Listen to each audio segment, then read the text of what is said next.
Assalamualaikum warahmatullahi wabarakatuh. Om Swastiastu, Namo Buddhaya, salam kebajikan. Halo rekan-rekan UMKM dan juga teman-teman semua yang sedang mendengarkan atau menonton podcast ini. Selamat datang di podcast KKN PPM UGM Kecamatan Bumiaji, Malang tahun 2021 bersama saya Rahma Istiqomah, salah satu tim dari KKN PPM UGM Bumiaji, Subunit 3 Desa Gunung Sari. Nah, pada sesi podcast kali ini saya akan menyampaikan sosialisasi singkat mengenai UMKM Pintar bersama pemasaran online atau dengan pemasaran online.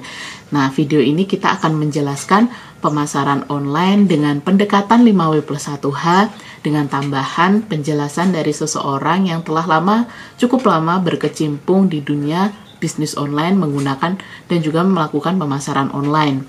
Nah, dalam konteks pembelajaran kita saat ini ada beberapa poin yang akan kita sampaikan. Yang pertama adalah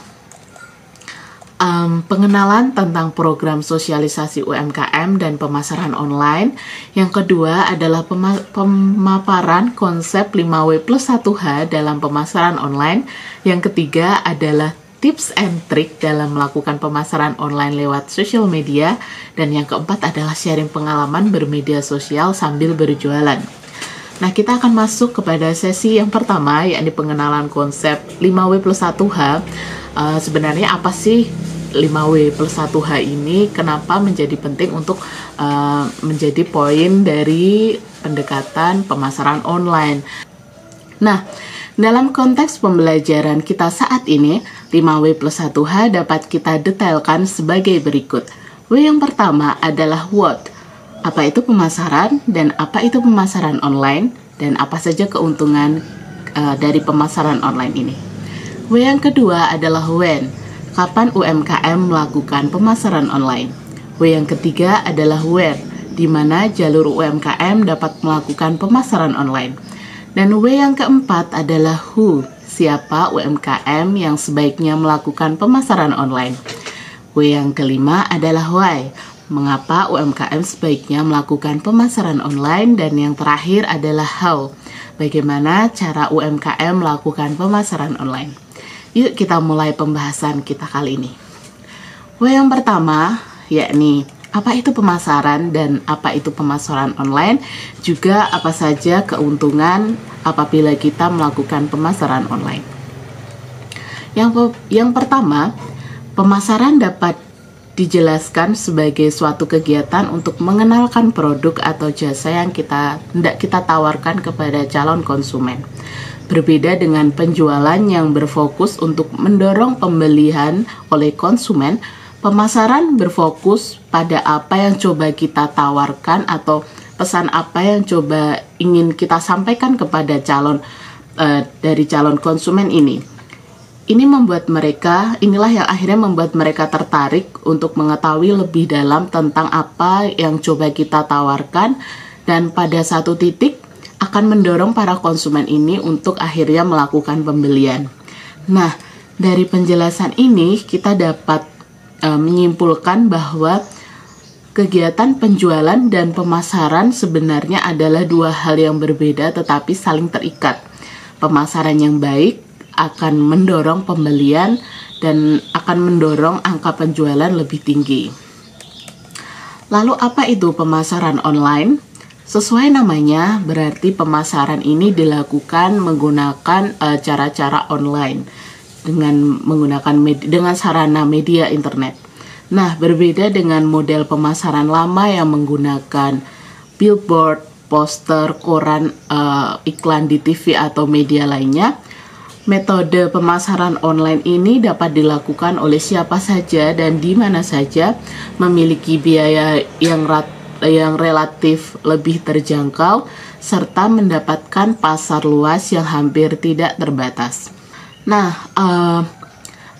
dari perbandingan menggunakan pemasaran klasik dan juga pemasaran online, nah pemasaran online ini memiliki keuntungan sebagai berikut. Yang pertama, biaya relatif lebih terjangkau, yakni kira-kira hanya membutuhkan beberapa puluhan ribu selama per minggunya.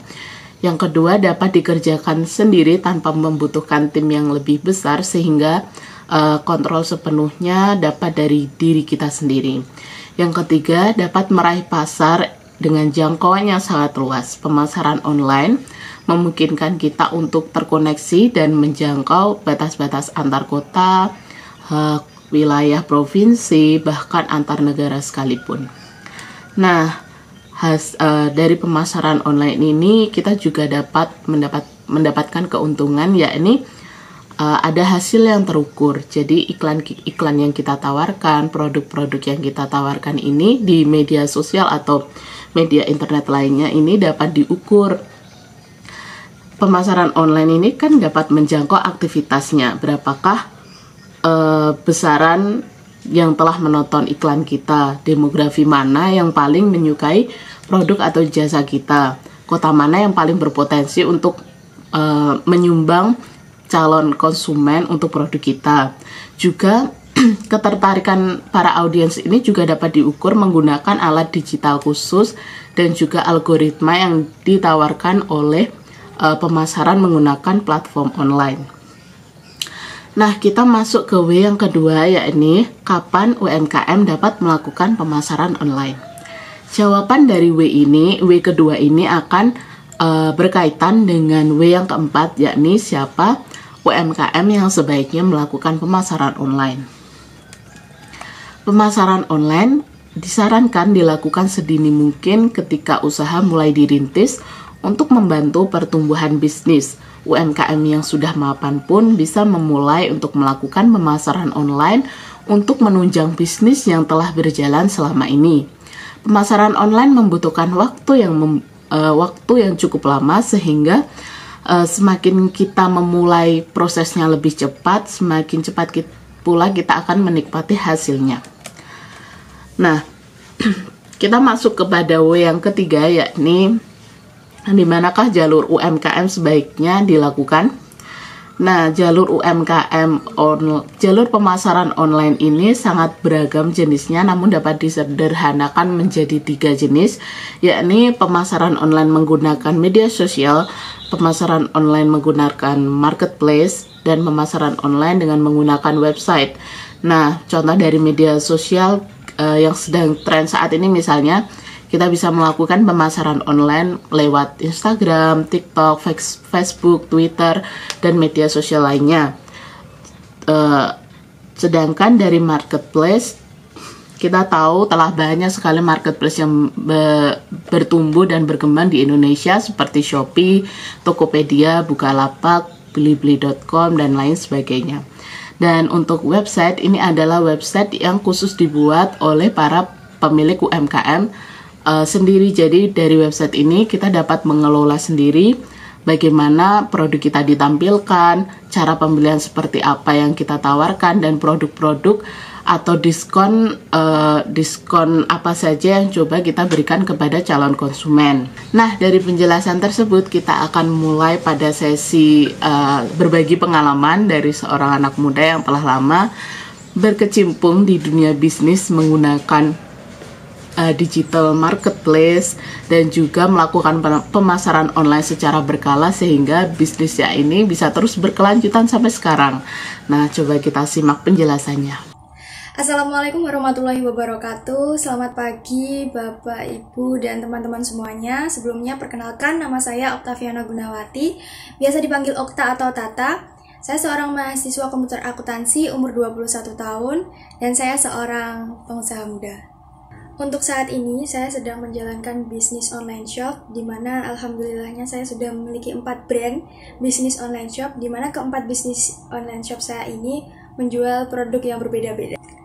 4 brand ini menjual berbagai jenis produk. Yang pertama bernama Tata Staff _ Madiun, di mana Tata Staff _ Madiun ini menjual berbagai produk atau barang-barang kebutuhan sehari-hari, baik itu perabotan rumah tangga, ATK, dan masih banyak lagi. Dan kedua ada Tata Body Care, di mana Tata Body Care ini memasarkan produk-produk kecantikan seperti skincare, hair care, dan make up. Yang ketiga ada Tesites.id, di mana Tesites.id ini adalah salah satu brand online shop saya menjual berbagai jenis produk makanan, baik makanan ringan maupun makanan berat. Dan sebagian besar produk makanan ini saya olah sendiri dan bekerja sama dengan beberapa UMKM di sekitar rumah saya. Yang keempat, dan ini yang terakhir, ada TXY Kreatif, di mana TXY Kreatif ini adalah brand online shop saya yang menjual barang-barang hasil handcraft atau karya saya, baik berupa buket, gift box, terus frame art, mug custom, gantungan kunci custom, kurang lebih seperti itu. Nah, untuk cara branding produknya sendiri, saya membranding produk saya itu pertama dari nama brand ya. Untuk nama brand, kebanyakan nama brand saya itu diawali dengan huruf T. Itu menjadi ciri khas dari saya sendiri karena orang biasa memanggil saya Tata. Nah, selanjutnya saya memanfaatkan media sosial, baik itu berupa media sosial WhatsApp, Instagram, dan menggunakan marketplace seperti Shopee atau Tokopedia. Namun dari keempat media sosial yang saya gunakan itu, saya lebih memfokuskan kepada WhatsApp karena alhamdulillahnya di kontak WhatsApp saya sudah ada kurang lebih 700 kontak yang aktif, dan kebanyakan pembeli saya itu berasal dari kontak WhatsApp saya. Nah, mungkin semuanya banyak yang bertanya-tanya ya, kenapa kontaknya bisa sebanyak itu? 700 kontak, itu kontak aktif semua atau enggak? Dan alhamdulillahnya kontak yang sebanyak itu aktif semua.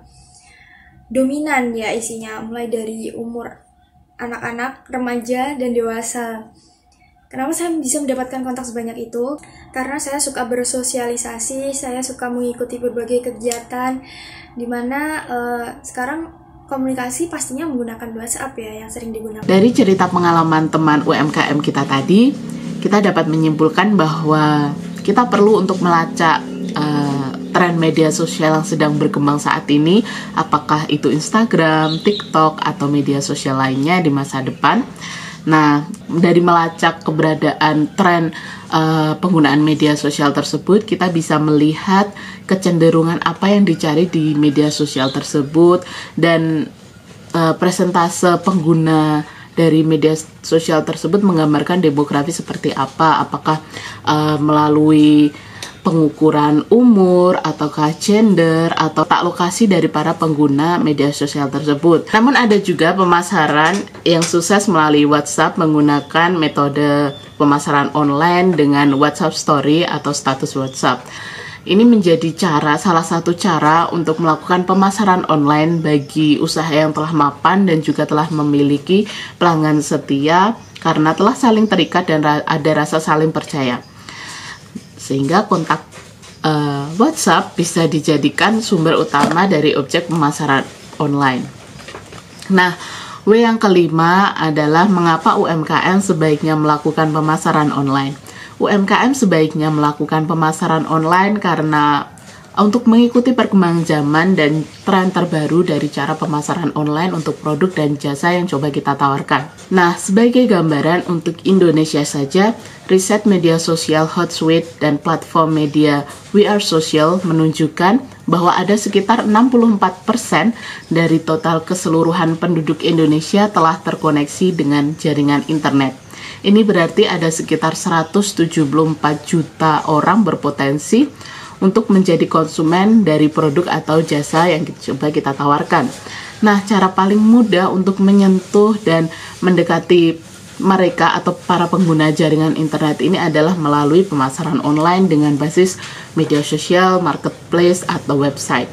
Nah, di sana kita bisa memaparkan apa saja keunggulan dan keunikan dari produk kita yang tidak ada dalam produk pesaing. Saat calon konsumen semakin tertarik dengan produk kita, konsumen digiring masuk untuk menelusuri akun marketplace kita dan mengetahui lebih dalam tentang apa saja yang kita tawarkan dan bagaimana metode pembelian yang bisa dilakukan. Sebagai contoh, seorang pengusaha dari daerah Malang bisa memasarkan produknya melalui pemasaran online dengan target marketnya yakni calon konsumen yang ada di Makassar misalnya. Nah, Ia dapat berpromosi setiap saat sehingga memastikan apa yang ia tawarkan selalu muncul di dalam iklan dan benak para calon konsumen ini. Selain itu, apabila kita melakukan pemasaran online dengan metode yang benar dan juga konsisten, nah ini akan berdampak pada benefit yang berlebih dari produk kita. Kita memasuki di sesi terakhir, yakni bagaimana UMKM dapat melakukan pemasaran online. Kita telah mempelajari apa itu pemasaran online dan siapa yang sebaiknya melakukan pemasaran online, juga mengapa dilakukan dan dampaknya bagi para pelaku UMKM. Nah, dari situ kita dapat melihat bahwa pemasaran online ini dapat memberikan dampak yang sangat luar biasa bagi para pelakunya. Ada beberapa tips dalam melakukan pemasaran online agar apa yang kita tawarkan dan iklan yang coba kita sampaikan kepada calon konsumen ini bisa menarik dan memicu mereka juga untuk melakukan pembelian. Nah, ini ada beberapa tips and trick dalam melakukan pemasaran online. Yang pertama adalah ciptakan produk yang unik, yakni produk-produk atau cara penyampaian online, cara penyampaian iklan yang berbeda dari produk lainnya. Nah, ini akan membuat calon konsumen merasa tertarik untuk menelusuri lebih dalam atau menelusuri lebih jauh tentang produk atau jasa yang coba kita tawarkan. Nah, yang kedua adalah buat konten dengan tujuan iklan yang jelas. Nah, apa yang coba kita sampaikan kepada konsumen, tujuan seperti apa? Apakah kita ingin konsumen mengetahui detail produk kita? Apakah kita ingin iklan ini mendorong konsumen untuk melakukan pembelian dari produk yang kita tawarkan? Nah, yang ketiga adalah lakukan online marketing. Nah, ini berkaitan dengan apa yang telah kita jelaskan tadi. Nah, yang keempat adalah buat promo menarik. Tentu saja promo menarik ini akan membuat calon konsumen ini merasa tertarik dengan produk yang kita tawarkan. Poin yang terakhir dan yang paling penting adalah konsisten. Poin konsisten ini menjadi sangat penting karena semua kunci, semua tips and trick yang telah dipaparkan tadi akan sangat berguna dan akan membuahkan hasil untuk produk kita apabila dilakukan dengan konsisten. Nah, demikian sosialisasi tentang pemasaran online untuk UMKM yang bisa saya sampaikan. Apabila nanti terdapat pertanyaan, saya sematkan link untuk percakapan grup kita dan link untuk diskusi kita lebih lanjut. Sampai jumpa di podcast KKN PPM selanjutnya. Terima kasih.